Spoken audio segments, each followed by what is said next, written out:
Buenas tardes y bienvenidos a Punto de Equilibrio, el programa de entrevistas del Centro de Investigación de la Universidad del Pacífico.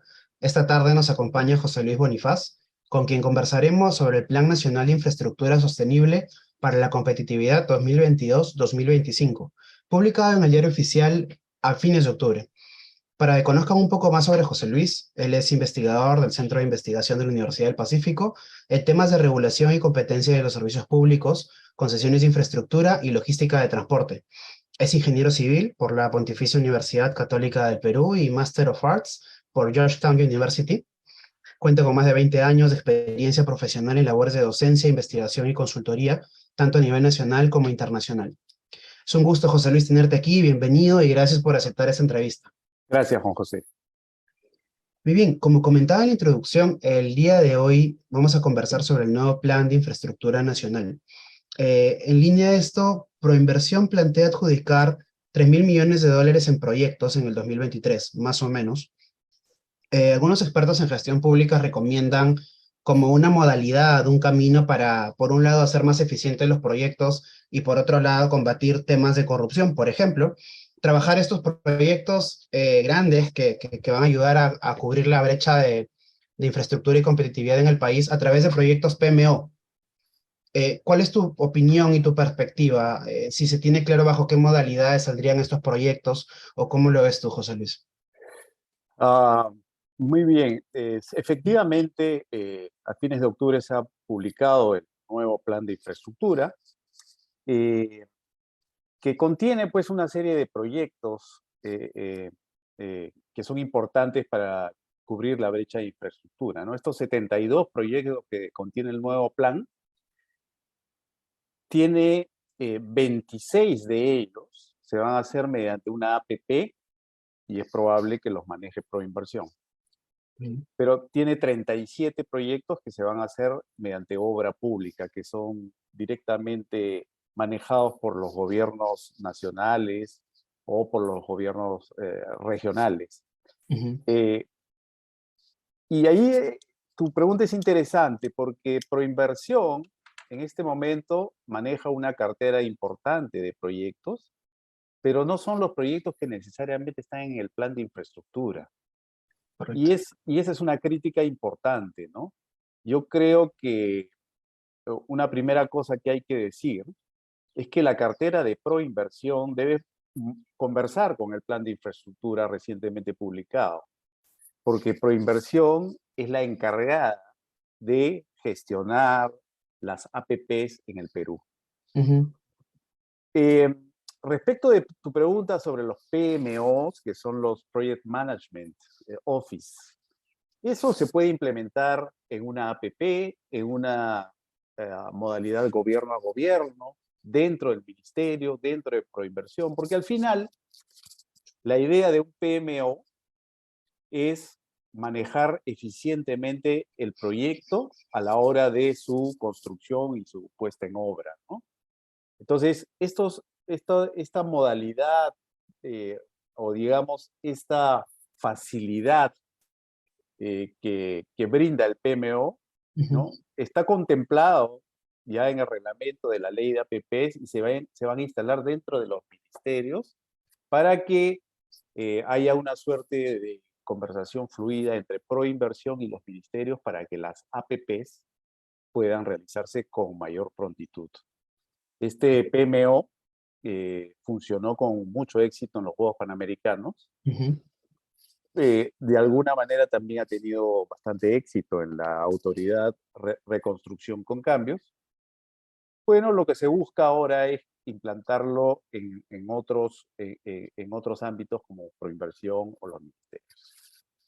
Correcto. A propósito de lo que me comentas, ¿a qué consideras que se debe esta suerte de divorcio entre los proyectos que tienen cartera Proinversión y los que se han presentado en el plan? Suerte de divorcio por ponerle un nombre, ¿no? Pero un poco este contexto que me contabas, eh, ¿a qué se debe y cómo podríamos mejorarlo? ¿A través de qué mecanismo podrían conversar los proyectos de Proinversión con los que están en el plan? Sí, yo creo que es de urgencia. Esto lo tiene que manejar el Ministerio de Economía a través de la Dirección de Promoción de la Inversión Privada, que es el órgano rector de la inversión privada en infraestructura. Entonces, claro, ya se lanzó el plan. Como mencionábamos, hay 72 proyectos ahí. Solo hay 26 APPs. Esas 26 APPs deberían estar en la cartera de Proinversión Ujú. inmediatamente. Y lo que tiene que pasar es que Proinversión tiene que reestructurar su cartera, pues, y darle prioridad a los proyectos que aparecen en el plan, porque si no, el plan no sirve de nada. Es una Claro. lista de deseos, nadie le hace seguimiento. Entonces, pongámonos serios, Ujú. y si el plan ha sido bien hecho con estos indicadores, han sido priorizados de manera adecuada, con una buena metodología, entonces Proinversión tiene que hacerle caso por lo menos a los 26 proyectos del plan. Ahora que Eh, comentas la elaboración que ha tenido el plan sustentado en la brecha de infraestructura y competitividad que tenemos, ¿cuál es tu comentario o tu análisis sobre esta brecha que tiene el país actualmente de cara a los objetivos de OCDE, por ejemplo, ¿no? sí, bueno, el Plan Nacional de Infraestructura publicado en el 2019 calculó la brecha de infraestructura, de hecho lo hicimos en la Universidad del Pacífico, un grupo de investigadores, y arrojó una cifra de 362 mil millones de dólares, algo así como 100 mil millones de dólares, casi la mitad, un poco menos de la mitad que produce el Perú en un año, es un Ujú. montón de dinero. Eh, esta brecha no se ha calculado en el plan publicado a fines de octubre. Eh, Más bien se ha hablado de la brecha de calidad, no la brecha de acceso. La brecha de acceso es la que se calculó en el 2019. Esa Correcto. brecha de acceso debe haber crecido.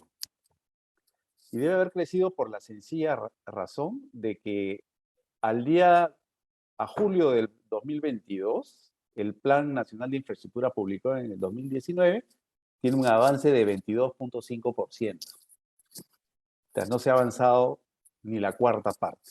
Ujú. Entonces, si no hemos avanzado nosotros y nuestros indicadores pues no han crecido, porque no crecen por arte de magia, sino por inversión en infraestructura, entonces la brecha debe haberse ampliado. Y si hablamos de brecha de calidad, que es lo que menciona el nuevo plan, es decir, agua segura, Ujú. saneamiento seguro, móviles con tecnología 4G, banda ancha con más de 10 megabits por segundo, es decir, infraestructura de calidad, pues la brecha es muchísimo mayor, ¿no? Ujú. Muchísimo mayor. Entonces, eh, estamos atrasándonos cada vez más. La coyuntura política ayuda a ese atraso, lamentablemente. Y en algunos sectores el avance del plan es patético, ¿no? En saneamiento, de lo que se planeó invertir en el Plan Nacional de Infraestructura del 2019, ha sido 1.4%. Wow. O sea, nada. O sea, nada. En lo que es agua y saneamiento. Entonces, tenemos que ponernos las pilas, tenemos que hacerle caso al nuevo plan, tenemos que tomarlo en serio, ¿no? Hay que hacerle seguimiento a ese plan. Ujú. No puede ser una lista de deseos y después nos olvidamos del asunto. Entonces hay que ponerle fuerza porque es un instrumento valioso, ¿no? Yo creo que el Ministerio de Economía, a través de la Dirección de Inversión Privada, ha hecho un esfuerzo interesante. Y a diferencia del plan anterior, este nuevo plan de infraestructura ha incluido sectores sociales como salud y educación que antes no estaban. Ujú. Correcto. Entonces, hay que reforzarlo en ese sentido, hay que seguirlo, hay que aplaudirlo, pero hay que vigilarlo también, ¿no? Correcto. Comentabas un tema muy interesante, ¿no? De que el avance en este plan no sea por arte de magia, sino a través de inversión. Y también comentabas que, claro, el último año del contexto actual que estamos atravesando a nivel ejecutivo ha sido difícil para las inversiones, para atraer inversiones. Precisamente hay una cartera interesante de proyectos, digamos, la proyección es buena, pero justamente ese factor clave del inversionista, ya sea por nuestro contexto político, ya sea porque, bueno, en algunas veces los informes técnicos no están del todo bien elaborados, se generan adendas, las adendas traen algunas veces arbitrajes o hasta juicios. Ujú. ¿Cómo generamos un ambiente de inversión propicio para, para poder cubrir este plan? Bueno, tu pregunta es la pregunta del millón, ¿no? A ver, la- la- los, los valores macroeconómicos, los indicadores macroeconómicos están bien, ¿no? Uno encuentra un- un- una buena calificación a Perú porque tiene una deuda pública baja en comparación con otros países, reservas internacionales netas eh, bastante importantes, alrededor del 35% del PBI. Ujú, Tienes crecimiento bajo, pero todavía crecimiento, tienes tipo de cambio estable, pero tienes incertidumbre política. Y cuando hay incertidumbre política como la que hemos visto hoy en la mañana, porque eso es incertidumbre política, eso altera pues la percepción de los inversionistas. Entonces, ese tipo de cosas no le hacen bien al país. eh, no van a haber inversionistas extranjeros, privados, que quieran hacer APPs. Y los que vengan no van a ser necesariamente los mejores calificados. ¿Por qué? Porque ellos tienen su costo de oportunidad, se van a ir a invertir a otro lado, ujú, quizá Ecuador, bueno, ha tenido algunos problemas, pero maneja una economía que está boyante, o se irán a Brasil, digamos, que está batiendo todos los récords de inversión privada en temas de infraestructura, o México, ¿no? ujú. Que son países grandes y que atraen buenos inversionistas. Entonces, no es fácil esa tarea. Este, este plan, que tiene una perspectiva de 3 años, hay que irlo evaluando. Y no es que sea pesimista, pero la verdad es que si seguimos con días como los de hoy, Ujú. esto no va a funcionar de la manera adecuada, ¿no? Ni siquiera por obra pública, ni siquiera por obra pública. Este, entonces, es un reto bien interesante que tiene el país hacia adelante y que hay que evaluar, pues, ¿no? Como tú dices. Correcto, José Luis. Lo que he podido revisar de este plan, que es bastante extenso, propone y plantea obras de transporte, agua y saneamiento, energía, salud, entre otros, ¿no? Así es. ¿Cuál podrías considerar tú que son los más priorizables, si cabe la palabra, o los claves que nos pueden ayudar a dar un primer paso en cubrir la brecha que tenemos como país? Eh, buena pregunta. A ver, el, el plan prioriza 72 proyectos, de los cuales el sector que más proyectos tiene es el de salud con 22. Luego le sigue transporte con 18, agua y saneamiento con 12 y por ahí comunicaciones con 9. Ahora, si tú miras la brecha de infraestructura, quien tiene la mayor brecha es transporte, seguido de saneamiento y tercero salud. Ujú, Entonces, finalmente, cuando tú miras los montos que se van a invertir en salud, en verdad son bastante bajos en comparación a transporte. En salud se va a invertir 7.000 millones de soles, lo mismo que en educación, ujú. pero en transporte se van a invertir 84.000 millones de soles. Entonces, se ve claramente la diferencia, ¿no? Y eso es debido a que los proyectos más grandes que están en el plan son proyectos de transportes, Ujú. ¿no? Transporte se lleva pues 50 y tantos mil millones de soles en el plan. Y Sí. claro, ¿sabe por qué? Porque tiene a la línea 2 del metro, que son 17.000 millones de soles, la línea 3 del metro, que son casi 12.000 millones de soles, la Esa es carretera central, la que va a llegar al Callao, me parece, ah, esta última, ¿no? exactamente, la que va a llegar la 2 es la que va a llegar al Callao, La dos. al aeropuerto.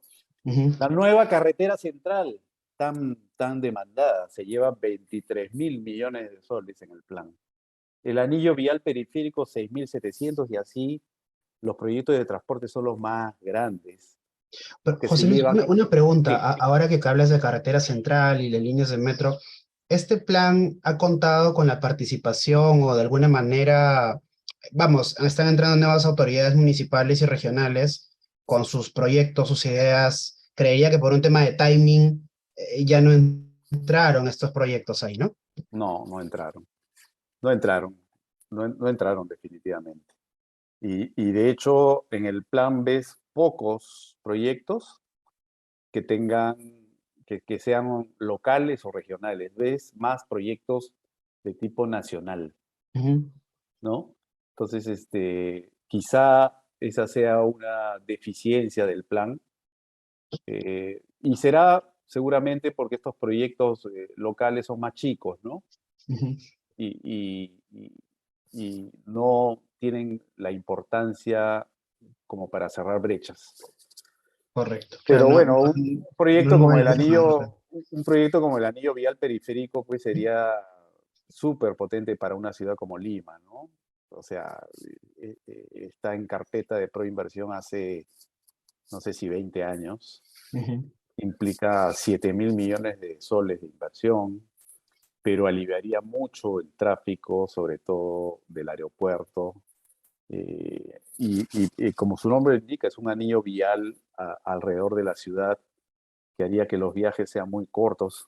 Seguramente se va a cobrar peaje Ujú. porque vas a llegar más rápido y evidentemente hay que mantener esa infraestructura, lo cual resulta una posibilidad, pues, ¿no? Interesante para aliviar el tráfico en Lima. Sí, desde luego.